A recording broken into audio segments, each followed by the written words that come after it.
हम बात करेंगे डेयरी फार्म एसोसिएशन के सदर हैं शाकिर गुज्जर, जिन्होंने हमें टेलीफोन लाइन पर ज्वाइन किया है। शुक्रिया आपके वक्त का। ये जो दूध की कीमतों में इजाफे के बारे में हम सुन रहे हैं, क्या ये सच है? पहले तो तस्दीक कीजिएगा और ये बताइएगा कि कितनी कीमत मुकर्रर की जाएगी।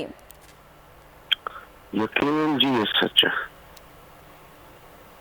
15 रुपए 16 रुपए 53 पैसे फी लीटर बढ़ाया गया है।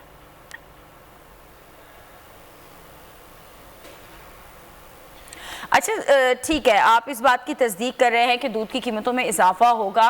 अभी कल ही वज़ीर आज़म ने ये ऐलान किया है कि पेट्रोल की कीमतों में 10 रुपए कमी की जाएगी, और हम ये देखते हैं कि जब पेट्रोलियम मसनूआत की कीमतों में इजाफा होता है तो दीगर अशिया की कीमतों में इजाफा ऑटोमेटिकली हो जाता है। अब जब हुकूमत कम कर रही है, पेट्रोल की कीमत में कमी कर रही है हुकूमत, तो ये क्या हो रहा है? दूध की कीमत में क्यों इजाफा हो रहा है?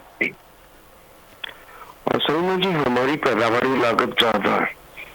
जब हमारी पैदावारी लागत कम होगी तो कीमतें कम भी कर देंगे। अब यकीनन जब ये चारे को एक्सपोर्ट कर देंगे, अजनास को एक्सपोर्ट कर देंगे, तो हमें बाहर से इंपोर्ट करना पड़ता है सब कुछ। ये अजनास के एक्सपोर्ट पे पाबंदी लगाए, हम कीमतें कम कर देंगे। शाकिर गुज्जर साहब, अभी आप पैदावारी लागत की बात कर रहे हैं, तो बता सकते हैं कि 1 लीटर दूध की पैदावारी लागत क्या पड़ती है आपको? तकरीबन जी एक्स फार्म गेट 170 रुपए 75 रुपए फी लीटर पड़ रही है। तो 170-75 रुपए आपको पड़ रही है, तो 160 रुपए कैसे बेचेंगे आप आवाम को?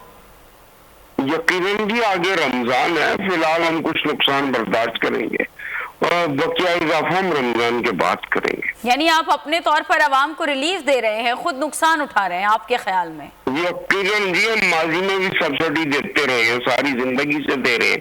कमीशन कराची कौन सा हमें कास्ट ऑफ प्रोडक्शन के मुताबिक कीमत देते हैं। तो शाकिर साहब, इससे तो मजीद आपको नुकसान उठाना पड़ेगा, मजीद परेशानी का सामना करना पड़ जाएगा। यकीनन परेशानी तो है जी। ठीक है शाकिर गुज्जर साहब, आपका मौक़िफ़ आ गया। आप कह रहे हैं कि पैदावारी लागत में इजाफा हो रहा है, जिसकी वजह से हमें दूध की कीमतें बढ़ाना पड़ रही हैं। बहुत शुक्रिया, आपने वक्त निकाला और हमसे गुफ्तगू की। सब्सक्राइब करें और बेल दबाएं ताकि कोई खबर रह न जाए।